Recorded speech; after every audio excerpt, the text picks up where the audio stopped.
வணக்கம். நான் உங்கள் ஆசை.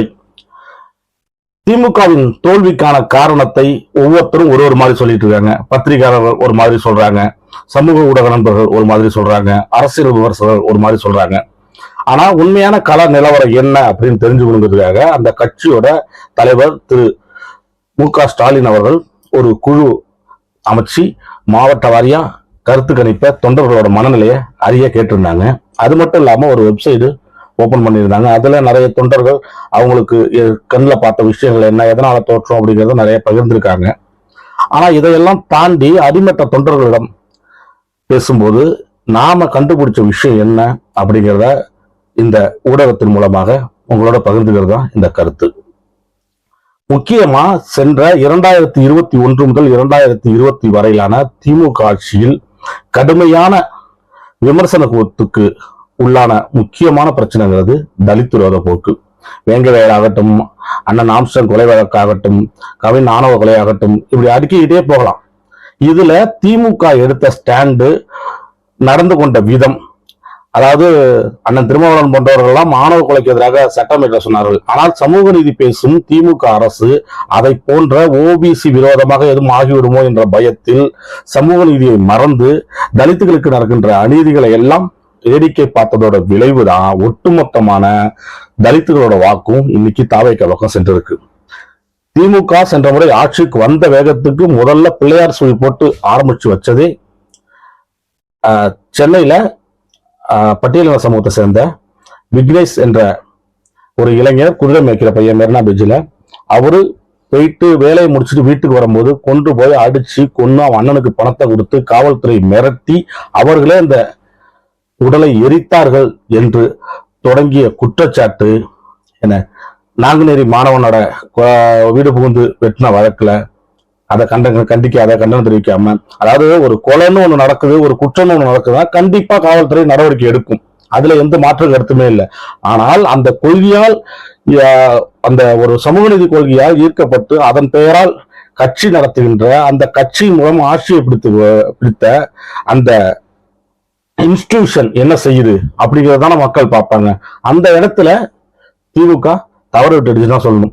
இன்னும் குறிப்பா சொல்ல போனா ஆம்ஸ்டர்ங் கொலை வழக்குல திமுகவோட அமைச்சர் சேகர்பாபு மீதும் திமுகவோட கூட்டணியில் இருந்த காங்கிரஸ் தலைவர் செல்வ பெருந்தகை மீதும் நேரடியாக குற்றச்சாட்டுகள் வந்த போதும் அதோட முக்கிய குற்றவாளியான திருவேங்கடத்தை என்கவுண்டர் செய்து யார் முக்கிய குற்றவாளி என்ற ஆதாரத்தை அழிக்கிற வேலையை அன்று திமுக அரசு செய்தது என்று இன்னும் குறிப்பா சொல்லப்போனா இந்த அன்றைய கமிஷனர் அருண் மீது நேரடியாக குற்றச்சாட்டுகள் வந்தன. இதை போன்ற திமுகவின் செயல்பாடு இயல்பாகவே தலித் ரசிகர்களை அதிகம் கொண்ட விஜய் அவர்கள் கட்சி ஆரம்பித்ததும் அவர்களுக்கு மிக ஏதுவாக அந்த ஓட்டு டிரான்ஸ்பர் ஆகிருக்குங்கிறது தான் இந்த விஷயத்துல நம்ம பார்க்க முடியுது. ரெண்டாவது முக்கியமான விஷயம் என்னன்னு பாத்தீங்கன்னா, சமூக ஊடகங்களை நீங்க சரியா கையாளாது, இல்ல அதை கேர்லெஸ்ஸா நினைச்சது. உதாரணத்துக்கு ஒரு ரீல்ஸ் சொல்றேன் பாருங்க. அன்னைக்கு காலையில 5000 பணம் இருந்து மக்கள் எல்லாம் எழுந்திருச்சு சந்தோஷமா இருக்காங்க.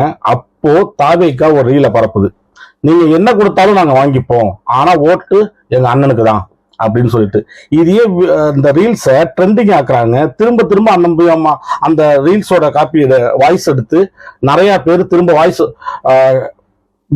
ஓவர் பண்றாங்க. அப்போ ஆட்டோமேட்டிக்காவே திமுக கொடுக்கறது எல்லாத்தையும் வாங்கிக்க, ஆனா ஓட்டு விஜய்க்கு தான் போடணுங்கிற நெரேட்டிவ் அங்க செட் பண்றாங்க. அந்த இடத்துல திமுக தவற விட்டது. இன்னொரு விஷயம் என்னன்னு கேட்டா, விஜயே ஒரு கிண்ட் கொடுத்தாரு. அது என்ன அப்படின்னு கேட்டீங்கன்னா, ஓம் சக்தி பராசக்தி திமுக ஒரு தீய சக்தின்னு சொல்லிட்டு சின்ன பசங்களாம் சொல்ல ஆரம்பிச்சிருச்சு அப்படின்னு. அது வரல எந்த சின்ன பசங்களும் சொல்லல. அந்த வார்த்தையை சொன்ன பிறகு அந்த வார்த்தையை ட்ரெண்டிங் ஆக்கி ஓம் சக்தி பராசக்தி திமுக ஒரு தீய சக்தின்னு சொல்லிட்டு சின்ன பசங்களை சொல்ல வச்சாங்க. இன்னும் சொல்ல போனா திமுக தான் எந்த இடத்துல சறுக்கணுங்கிறத இன்னும் சரியா புரிஞ்சுக்கல அப்படின்னு சொல்லிட்டு தான் நான் இன்ன வரலையும் நடக்கிற நடவடிக்கைகள் அதோட செயல்பாடுகளை எல்லாமே பாக்குறேன். ஒரு தலைமுறை இளைஞன் திமுக உள்ளாரையும் அதிமுக உள்ளாரையும் வரவே இல்லை, போயிட்டான். காரணம் என்னன்னு கேட்டீங்கன்னா, 25 வருஷம் 40 வருஷம் 50 வருஷம் 80 வயசு வரையும் எம்எல்ஏவா இருக்கேன் அப்படின்னு சொல்லிட்டு நான் 10 முறை அமைச்சராக வந்திருக்கேன், 11 முறை எம்எல்ஏ வந்திருக்கேன். ஏதோ பெரிய பாராட்டு ரெக்கார்டு அவங்களுக்கு அது பெருமை தான். ஆனா அதால அந்த கட்சிக்கு என்ன பலனு? அடுத்த தலைமுறை எப்படி உள்ள வருவான்? நீங்க எம்எல்ஏ இருக்கீங்க, உங்க பையன் எம்எல்ஏ இருப்பான், நீங்க மாவட்ட பொறுப்புல இருக்கீங்க, ஒன்றிய பொறுப்புல இருக்கீங்க, அமைச்சரா இருக்கீங்க, அடுத்த இடத்துக்கு உங்க பையன் வந்துருவான். அது அப்படியே வாரிசு அரசியல் முறையில நகர்ந்து செல்லும். நான் வந்தா கொடி பிடிக்கணும், போஸ்ட் ஓட்டணும். அதுக்கு அடுத்து என் புள்ள வந்து உனக்கு கொடி பிடிக்கணும், போஸ்ட் ஓட்டணும். நான் ஏன் உன் கட்சிக்கு வரணும் அப்படின்னு ஒரு கேள்வி இருக்கு இல்லையா? அதுக்கு திமுக தான் பதில் சொல்லணும். ரெண்டாவது, தெலுங்கு லாபி ரொம்ப ரொம்ப ரொம்ப திமுக மோசம். போன முறை 8 அமைச்சர்கள் தெலுங்கு பேசுறவங்கள வச்சிருந்திருக்கீங்க. இன்னும் குறிப்பா சொல்ல போனா துர்கா ஸ்டாலின் எங்க போனாலும் சரி, ஸ்டாலின் அவர்கள் எங்க போனாலும் சரி, கூடவே இருக்க சேகர் பாபு வச்சுங்க, சபாநாயகர் எடுத்துங்க. ஏன்னா இன்னும் முக்கியமா சொல்ல போனா அந்த கட்சியோட 30 தளபதிகளா இருக்கின்ற ஏவாவேல் எடுத்துங்க. இவங்க எல்லாமே தெலுங்கு லாபி வேலை செய்யுது. இன்னொன்னு, இத்தனை வருஷம் கூடவே இருக்க விசிகாவுக்கு 8 சீட்டை கொடுத்துட்டு நேத்தி வந்த பிரேமலதா அது செத்து அடக்கம் பண்ண கட்சி. அந்த கட்சியில ஒண்ணுமே கிடையாது. இந்த முறை திமுக மட்டும் கை கொடுத்து தூக்கி விடலாம், ஒரு எம்எல்ஏ அந்த கட்சி அழிஞ்சு போயிருக்கும். அவங்களுக்கு ஒரு எம்பி சீட்டு கொடுத்து 10 எம்எல்ஏ சீட்டு கொடுக்க வேண்டிய அவசியம் திமுகவுக்கு என்ன வந்தது? இந்த தெலுங்கு பாசம் எல்லாமே வேற என்னன்னு சொல்லுவீங்க? இதெல்லாம் சேர்ந்துதான் இந்த திமுகவோட இந்த அழிவுக்கு காரணம்.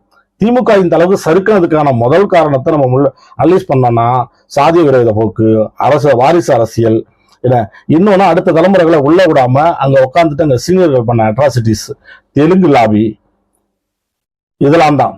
இப்போ ஒரு சாதாரண ஒரு பட்டியலின சமூகத்தில் பிறந்த இளைஞர் ஒரு ஒன்றிய செயலாளர் ஆகும்னு நினைக்கிறான், ஒரு மாவட்ட செயலாளர் ஆகும்னு நினைக்கிறான். அது திமுகவில் முடியுமா? யோசிச்சு பாருங்க. பிஜேபி எடுத்துங்க. நாங்க பிஜேபி நம்ம மதவாத கட்சின்னு சொல்றோம். பிஜேபியில எத்தனை மாவட்ட செயலாளர்கள் பட்டியலின சமூகத்திலிருந்து வந்திருக்காங்க? இன்னைக்கு டிவிகேல எத்தனை மாவட்ட செயலாளர்கள் பட்டியலின சமூகத்திலிருந்து வந்திருக்காங்க? ஆனா உங்க கட்சியில எத்தனை மாவட்ட செயலாளர் இருக்காங்கிறத திமுக தான் பதில் சொல்லணும். இது எல்லாம் தான் திமுக வீழ்ச்சிக்கு காரணம். திமுக நடந்த தவறுல இருந்து, பெற்ற தோல்வியிலிருந்து இன்னும் மீண்டு வரல. அது தன்னை சுய பரிசோதனை செய்து கொள்ளல அப்படின்னு தான் நான் பார்க்கிறேன். இன்னும் திமுக என்னதான் ஆய்வு குழு அனுப்பினாலும், வெப்சைட்டை ஓபன் பண்ணாலும், தன்னை ஒரு பெரிய மனப்பான்மையிலிருந்து மாத்திக்கிட்டு இயல்பான இந்த ஜென்சி அரசியலுக்கு அது தன்னை அர்ப்பணிச்சுக்கல அப்படின்னு தான் நீங்க புரிஞ்சுக்கணும். என்னடா ஜென்சிலாம் ஊருக்கு ஒரு கூட்டம் நடத்துறாங்க, கட்சியும் பரபரப்பா செயல்பட்டு இருக்கு, இந்த நேரத்துல போய் இப்படி சொல்றீங்க அப்படின்னு கேட்டீங்கன்னா, இத ஒரு விஷயத்த நீங்க புரிஞ்சுக்கணும், 2 வகையா புரிஞ்சுக்கலாம். ஒண்ணு, நீங்க எமோஷனலா தெரிஞ்சுக்கணும் அப்படின்னா நம்ம ஃபேமிலிக்கிட்டயோ இல்லை நம்ம ஃபேமிலிக்கு ரொம்ப நெருக்கமா இருக்கின்ற உங்க இன்னும் சொல்ல போனா உங்க குடும்பம், உங்க கட்சியும் குடும்பம் மாதிரி வச்சுக்கலாம். அவங்கள்ட்ட போனீங்கன்னா எமோஷனலான பதில் தான் கிடைக்கும். நீங்க சைக்காலஜிக்கலான பதில் வேணும், அதாவது அறிவியல் பூர்வமான பதில் வேணும் அப்படின்னா அது தொண்டனிடமும் கேட்கறது மட்டும் கிடையாது. அதை தாண்டி நீங்க வெளியில ஒரு சில விஷயங்களை கொடுக்கணும். நீங்க ஜென்சி அரசியல் தான் பண்ண போறீங்கன்னா சமூக ஊடகங்கள்ல நல்லா எக்ஸ்பீரியன்ஸ் உள்ளவங்கள்ட்ட நீங்க கேட்டு பாருங்க. நீங்க செய்யறது தவறான அரசியல் தான் சொல்லுவாங்க.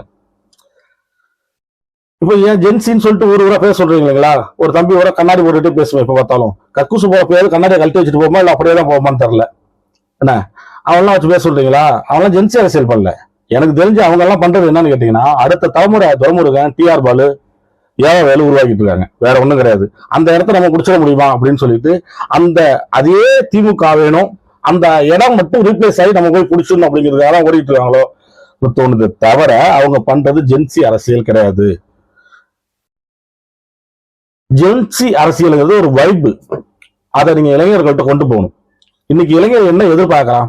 தனக்கு அரசியல் அதிகாரம் வேணும்னு எதிர்பார்க்கலாம், தான் பவருக்கு வரணும், அதிகாரத்துக்கு வரணும்னு சொல்லி எதிர்பார்க்கலாம்.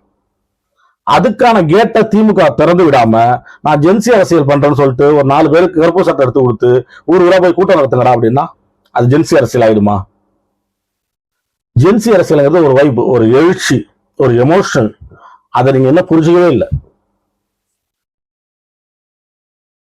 இன்னும் சொல்ல போனா இவர்கள் கூட்டம் நடத்தி இந்த மாதிரி பண்றது எல்லாமே அடுத்த தலைமுறையில இவங்க போய் ஏதாவது இந்த கட்சியில ஒரு அடாப்ட் ஆகி நம்ம ஏதோ ஒரு பார்ட்டை பிடிச்சிக்கலாம், நம்ம வளர்ந்துக்கலாம், நம்ம அமைச்சராயிடலாம் அப்படின்னு தான் பண்றாங்களே தவிர ஜென்சிக்கான அரசியலை இவர்கள் செய்யவில்லை. இது ஜென்சி அரசியலும் கிடையாது. அப்ப உண்மையான ஜென்சி அரசியல் அப்படின்னா என்னன்னு கேட்டீங்கன்னா, அவன் அதிகாரத்தை கேட்கறான், அதை நீ கொடுக்க தயாரா இருந்தா உன்னை நோக்கி வர தயாரா இருக்கான். அவ்வளவுதான் விஷயம். அவன் மாற்றம் மாற்றம் அப்படின்னு சொல்றது உங்களை மாற சொல்ல, என் வாழ்க்கையில எனக்கு ஒரு சேஞ்ச் வேணும். நான் எத்தனை நாள் தான் எனக்கு ரோட்ல போறப்ப ஹெல்மெட் இல்லைன்னு போலீஸ் பிடிச்சா எங்க ஏரியா கவுன்சிலருக்கு போன் பண்ணிட்டு உட்காந்துருக்கிறது? என்ன பார்த்தா அந்த இன்ஸ்பெக்டர் வணக்கம் வைக்கணும், என்ன பார்த்தா அந்த தாசில்தார் வணக்கம் வைக்கணும், என்ன பார்த்தா எழுந்திரிச்சு அந்த பிடிஓ கை கொடுக்கணும். அதை அவன் கேட்கறான். அது உனக்கு இன்னும் புரியல. அதை புரிஞ்சுக்காம ஏதோ நாய்க்கு பிஸ்கட் தூக்கி போடுற மாதிரி ஜென்சி அரசியல் தூக்கி போட்டா அவன் கவிட்டு நமக்கு ஓட்ட போட்டுருவான், நம்ம திரும்ப ஜெயிச்சிடலாம் அப்படின்னு நினைக்கிறீங்க. நான் பேசுறது உங்களுக்கு வேணா மன வருத்தமா இருக்கலாம். இதுதான் உண்மை. இன்னும் சொல்ல போனா திமுகவுல ஒரு பெரிய குறை என்னன்னு கேட்டீங்கன்னா, சொல்லுக்கும் செயலுக்கும் சம்பந்தம் கிடையாது உங்கள்கிட்ட. சமூக நீதி அரசு இது, சமூக நீதி கட்சி இது. எத்தனை பட்டியல் நிறுத்தவரை கூட்டு வந்து சமூக நீதி ரீதியா மாவட்ட செயலாளர் ஒன்றிய செயலாளர் வச்சிருக்கீங்க?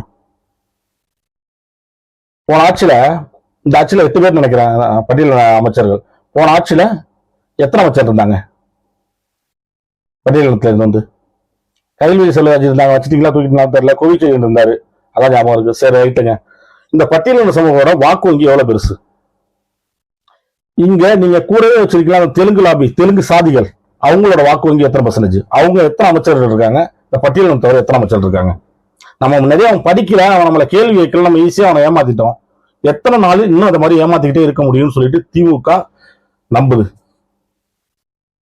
அதுக்கான பதில் இருக்கும்ல உங்கள்கிட்ட. நாங்க மதியமான பால்வளைத்துறை அமைச்சராக இருக்கோம், கோவிச்செழியன் உயர்கல்வித்துறை அமைச்சராக இருக்கோம். அது எல்லாம் சரிங்க. நான் சொல்றேன் இல்லையா, இந்த சாதி வாக்கு வங்கி அவங்க இத்தனை வருஷம் மிக முக்கியமான துறைகள்லாம் கொடுத்து தாங்கி வச்சிருக்கீங்களே, அதே இப்ப ஏவா வேலை தொடர்ந்து அமைச்சராக்குற மாதிரி நாயுடுவ எத்தனை முறை பட்டியல சாதியை சேர்ந்தவங்கள தொடர்ந்து அமைச்சராக்கி அவங்கள ஒரு பிராண்டா மாத்திருக்கீங்க.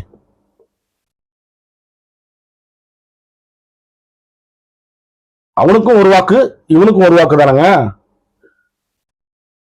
இல்ல நாயுடுகளுக்கும் ரெட்டிகளுக்கும் 4 வாக்கு இருக்கு, பட்டியலின சாதிக்கு ஒரே வாக்கு தான் இருக்கு அப்படின்னு சொல்லிட்டு ஏதாவது சட்டங்கட்டம் புதுசா வந்திருக்கான். அதனால உங்களை 4 முறை அமைச்சராகிருக்கேன், அவரை 1 முறை அமைச்சராகிருக்குன்னு சொல்றதுக்கு திமுக தன்னை திருத்திக் கொள்ளணும். இந்த தவறுல, இந்த தோல்வியில இருந்து திமுக தன்னை பாடம் கற்றுக் கொள்ளணும். அப்படி இல்ல திக மாதிரி காங்கிரஸ் மாதிரி திமுக அழிந்து போகும். அதுல எந்த மாற்று கருத்தும் இல்லை. இத ஒரு திமுக தொண்டனோட மகனா ரொம்ப மன வருத்தத்தோட பதிவு பண்றேன்.